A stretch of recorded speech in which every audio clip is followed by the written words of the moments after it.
स्वागत है आपका अपने YouTube channel math classes with Kulmeet Singh. जो क्लासेस घर से पढ़ाओ अभियान के तहत चलाई जा रही है। आज हम थर्ड चैप्टर करेंगे, तीसरा चैप्टर जो हमारा दो चर वाले रैखिक समीकरण युग्म। ठीक है, तो सबसे पहले आपको दो चर पता क्या होता है। चर, ठीक है, एक है रैखिक और एक है समीकरण, एक है युग्म। ठीक है, सबसे पहले बात करते हैं चर की। ठीक है, तो दो कंसेप्ट है हमारे पास, एक है चर और एक है अचर। अचर तो होता है कांस्टेंट, जिसकी वैल्यू फिक्स होती है। ठीक है, जो है फिक्स्ड वैल्यू होती है जिसकी, जैसे 5, 6, 7, ये सारे अचर है। ठीक है, 5 है, 5 को हम 5 लिखेंगे, उसको 7, 8, 9 कुछ और नहीं लिख सकते। जो चर है इसको बोलते हैं वेरिएबल। ठीक है, जो वैल्यू को वेरी करती रहती है, जिसकी वैल्यू, ठीक है, बदलती रहती है। जैसे x है, x, y, z, इनकी वैल्यू जो है वो बदलती रहती है। देखा होगा किसी क्वेश्चन में x की वैल्यू 2 आ जाती है, किसी में x की वैल्यू 3 आ जाती है, कहीं कुछ आ जाती है। तो जिनकी वैल्यूज जो है वो वेरी करती है, बदलती रहती है, वो आपके व्यंजक क्या होते हैं, ठीक है, चर होते हैं। और जो जिनकी वैल्यू फिक्स होती है वो अचर होते हैं। ठीक है, रैखिक समीकरण इसको बोलते हैं लीनियर इक्वेशन। रैखिक क्या होता है? रैखिक बना है रेखा से। ठीक है, रेखा मतलब लाइन।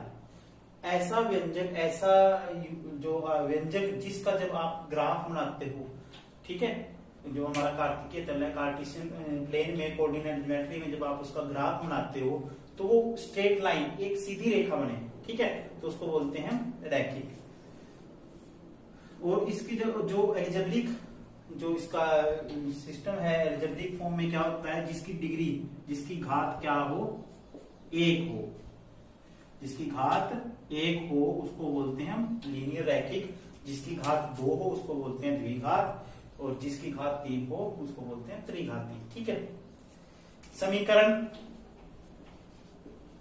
जब हम हमारा बीजीय व्यंजक कोई भी ax जमा by इक्वल टू किसी भी कांस्टेंट, किसी भी अचर के रख देते हैं, चाहे वो 0 के रखें, चाहे c के रखें, ठीक है, उसको हम बोलते हैं समीकरण।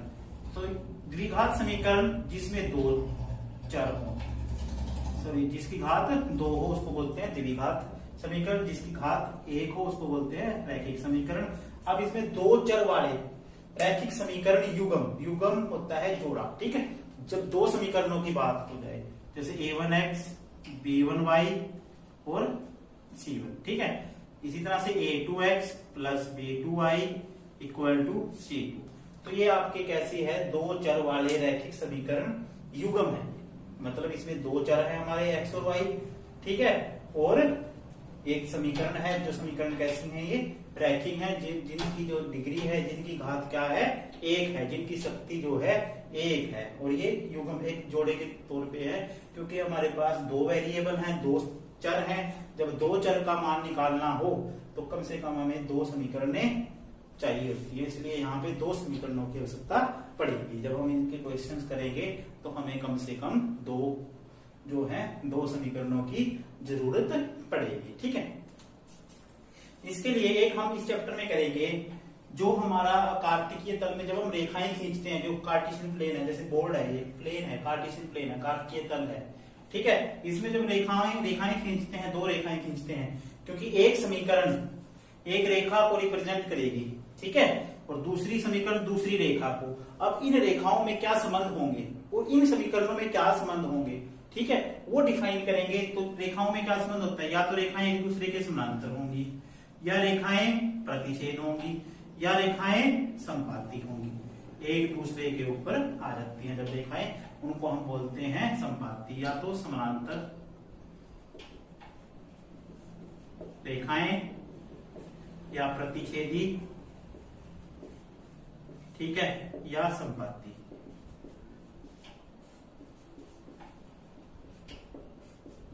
ये ठीक है, ये भी हम रिलेशन, ये संबंध भी हम स्थापित करेंगे। ठीक है, सबसे पहले हम एक्सरसाइज, जो हमारी प्रथम एक्सरसाइज है, पहली एक्सरसाइज है, जो पहली प्रश्नावली है, उसके क्वेश्चन देखते हैं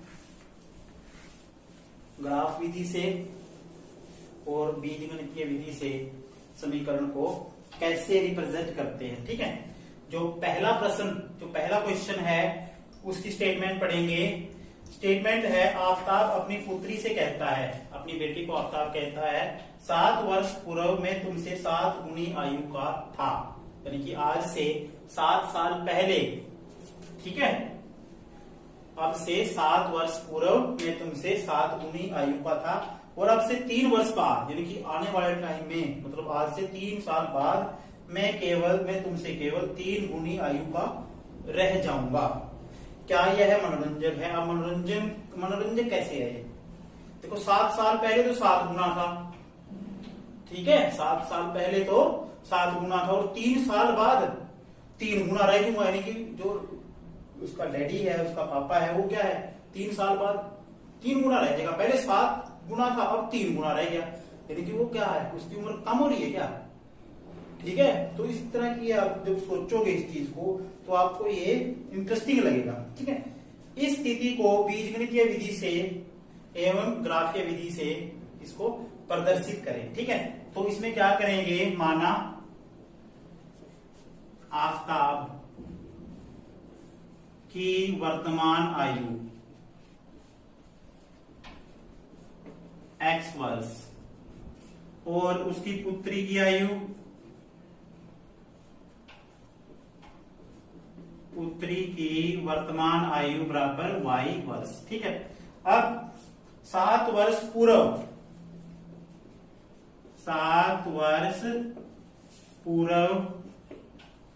आफ्ताब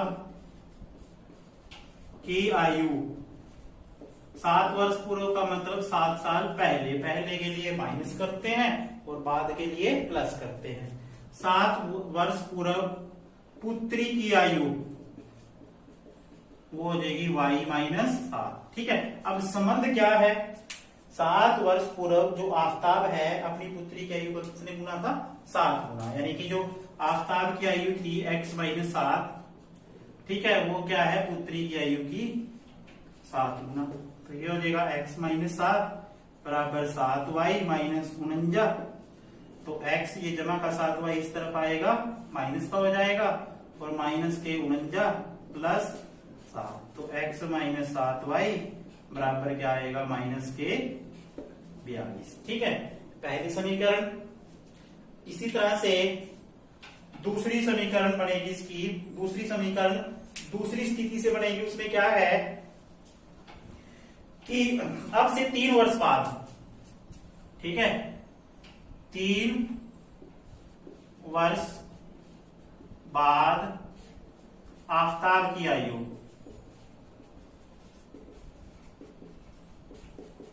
आफ्ताब की आयु क्या होगी, x जमा 3 वर्ष बाद पुत्री की आयु बराबर होगी y जमा 3। अब क्या करेंगे, वही कंडीशन लगाएंगे इसमें। अब 3 वर्ष बाद क्या हो जाता है, वो 3 गुना रह जाऊंगा, उसने कहा कि मैं 3 गुना रह जाऊंगा। 3 गुना का मतलब है x जमा 3 बराबर 3y जमा 3, अपनी पुत्री की आयु का 3 गुना। तो जब इसको हल करेंगे x जमा 3 बराबर 3y जमा 9, तो आ जाएगा x माइनस 3y बराबर 9 माइनस 3 6। ये दूसरी समीकरण आ गई, ये पहली समीकरण आ गई। ठीक है, जो पहली समीकरण आई है x माइनस 7y बराबर माइनस 42, और जो दूसरी समीकरण आई है x माइनस 3y बराबर, क्योंकि ये 9 में से ये 3 माइनस हो जाएगा, ये क्या आ जाएगा आपके पास 6। ये तो था हमारा बीजगणितीय रूपांतरण इस समस्या का। अब हम इसका ग्राफीय रूपांतरण करते हैं। ठीक है, तो अब इसका है ग्राफ कैसे बनाते हैं। ठीक है, जो 2 समीकरण हमारे पास आई थी, पहली समीकरण ये आई थी और दूसरी ये आई थी। तो मैंने कार्टेशियन प्लेन एक ड्रॉ कर लिया है। ठीक है, कार्तीय तल हमने ड्रॉ कर लिया है। ये हमारा एक्स एक्सिस होता है, ये वाई एक्सिस, ये पॉजिटिव डायरेक्शन होती है। ठीक है, एक्स एक्सिस की, एक्स एक्सिस की नेगेटिव डायरेक्शन होती है, और ये वाई एक्सिस की पॉजिटिव डायरेक्शन होती है, और ये वाई एक्सिस की नेगेटिव डायरेक्शन होती है। 0 मूल बिंदु बोलते हैं इसको, 0 0। ठीक है, तो सबसे पहले इस समीकरण का ग्राफ बनाना है, हमने एक टेबल बना लेते हैं। सबसे पहले हम क्या करते हैं, एक्स की वैल्यू 0 रखते हैं इसमें, तो 0 माइनस 7y बराबर -42, तो y बराबर आ जाएगा -42 बटे -7, ये आ जाएगा 6। तो x का y का मान क्या आ जाता है, 6 आ जाता है। इसी प्रकार अगर मैं y का मान इसमें 4 रखता हूं, ठीक है, ऐसे मान रखते हैं कि जिससे फ्रैक्शन में ना आए, भिन्न में ना आए, ठीक है। तो y का मान आप और भी रख सकते हो, जो मर्जी मान रख सकते हो आप, ठीक है। तो मैंने y का मान क्या रखा है, 4, तो यहां रखूंगा x माइनस 7 गुना 4 बराबर -42, तो x बराबर -42, ये माइनस का 28 आएगा, और जब -28 दूसरी तरफ जाएगा तो प्लस का हो जाएगा, तो x की वैल्यू आ जाएगी -14, ठीक है। तो हमारे पास जब y का मान 4 है तो x का मान क्या है हमारे पास, -14, ठीक है। अब हम इन मानों का जो है वो इसको इसमें तल में कैसे रिप्रेजेंट करते हैं। x का मान 0, y का 6, x का मान 0, y का 6, देखो कहां पे है, यहाँ पे, ठीक है। इसके कोऑर्डिनेट होते हैं 0, 6, ठीक है। दूसरा मान है x का -14, y का 4, x का -14 ये है और y का 4 है यहाँ पे, ठीक है। इन दोनों बिंदुओं को आपस में अब हम क्या करते हैं, मिला देते हैं ऐसे, ठीक है।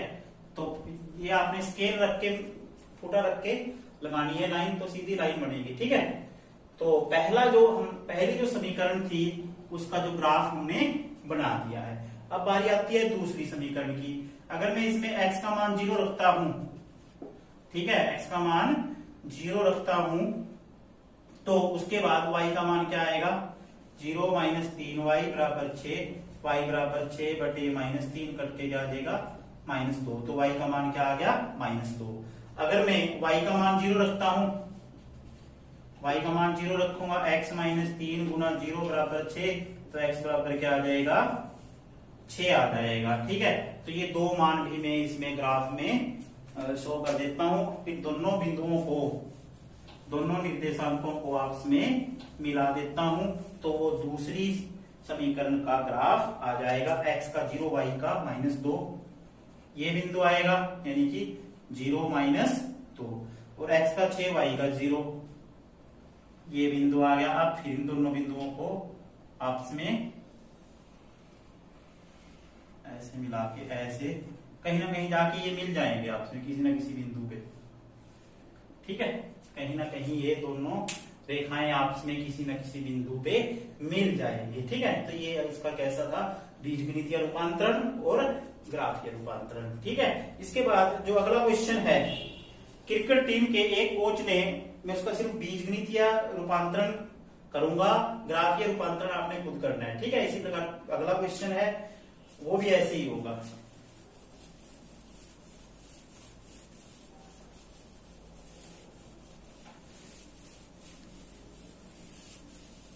अगले क्वेश्चन की जो समीकरण स्टेटमेंट है, क्रिकेट टीम के एक कोच ने 3900 रुपए में 3 बल्ले तथा 6 गेंदें खरीदी, ठीक है। जो खिलाड़ियों के लिए उसने सामान खरीदा, उसमें उसने 3 बल्ले खरीदे हैं और 6 गेंदे, और दुकानदार को कितने पैसे दिए हैं, 3900 रुपए, ठीक है। बाद में उसने एक और बल्ला, मतलब एक बल्ला, एक बैट लिया है और 3 गेंदें ली हैं, वो कितने में ली हैं, 1300 रुपए में। इस स्थिति को भी आपने ग्राफीय विधि और बीजगणितीय विधि से करना है, ठीक। ग्राफ आपने वैसे ही बनाना है, बीजगणितीय विधि से मैं समीकरण बना के बता देता हूं, ठीक है। तो पहला क्या मानते हैं, पहले क्या मानते हैं हम, माना बल्ले की कीमत, माना एक बल्ले की कीमत बराबर x रुपए, ठीक है। एक गेंद की कीमत बराबर y रुपए। हमने क्या मान लिया है, माना एक बैट जो है वो x रुपए का आता है और एक गेंद जो है वो y रुपए की आती है, ठीक है। अब उसने क्या कहा है कि 3900 रुपए में 3 बल्ले, अब 3 बल्लों की कीमत क्या हो जाएगी, 3x, और 6 गेंदे, 6 गेंदों की कीमत क्या हो जाएगी, 6y बराबर 3900 रुपए। ये समीकरण 1 है। देखो इस समीकरण को हम आगे भी कर सकते हैं। मान लो अगर इनके गुणांक और ये अचर किसी एक संख्या से पूरा पूरा भाग हो रहा हो तो उस संख्या से हम इसको भाग कर देते हैं। 3 से देखो ये भी भाग हो जाता है, ये भी भाग हो जाता है, तो 3 से भाग देने पर इसका फायदा ये होगा भाग देने का। अगर नहीं भाग दोगे तब भी ठीक है, इसका भाग देने का ये फायदा होगा क्योंकि जो हमारा जो वैल्यू है वो कम हो जाएगी और जब ग्राफ बनाते हैं तब दिक्कत नहीं आती। ठीक है, तो 3 से भाग करेंगे x जमा 2y बराबर ये, जब इसको 3 से भाग करेंगे तो 1300 आ जाएगा। ये पहली समीकरण है आपकी। ठीक है, दूसरी में क्या है, दूसरी जो स्थिति है, बाद में उसने एक बल्ला 1x और 3 गेंदें 3y बराबर कितने में ली है, 1300 रुपए में, यानी कि x जमा 3y बराबर 1300 रुपए। ये समीकरण आई है दूसरी। ठीक है, तो वैसे ही आपने क्या करना है, इसका ग्राफ बनाना है। ग्राफ बनाने के लिए उसी तरह से मैं शॉर्ट में इसका टेबल बना के बता देता हूं, फिर उस टेबल से आपने वैल्यूज को रख देना है अपने ग्राफ में। ठीक है, कई बार मान ज्यादा बड़ा होता है ना तो पैमाना क्या कर लेते हैं, उस हिसाब से एडजस्ट कर लेते हैं। जो एक पॉइंट होता है उसको हम 5 भी मान सकते हैं, 10 भी। ठीक है, वो अपनी संख्याओं के हिसाब से करते हैं। ठीक है, जैसे x की वैल्यू में इसमें अगर 0 रखता हूं तो y का मान आएगा 650। ठीक है, x का मान अगर 0 रखता हूं, मैं यहाँ 0 रखूंगा तो 2y बराबर 1300 और y बराबर क्या हो जाएगा 1300 बटे 2 650। ठीक है, और अगर मैं y का मान रखता हूं 0 तो x का मान आएगा 1300। ठीक है, इसी प्रकार इसमें अगर x का मान मैं रखता हूं 0 तो y का मान आएगा 1300 बटे 3। ये देख लेना पॉइंटों में क्या आएगी इसकी वैल्यू। और अगर y का मान 0 रखता हूं तो x का मान आएगा 1300। ठीक है, देखो ये पॉइंट तो दोनों में सेम आएगा, यानी कि इस पॉइंट पे दोनों रेखाएं क्या होंगी, वो आपस में मिल जाएंगी। ठीक है, और बाकी 1300 को 3 से भाग करके पॉइंटों में आएगा तो पॉइंट भी आप दिखा सकते हो अपने ग्राफ पे। तो ये क्या था, इसका बीजगणितीय रूपांतरण और ग्राफीय रूपांतरण भी मैंने आपको बताया था। ठीक है, तो आपने ये एक्सरसाइज पूरी करनी है।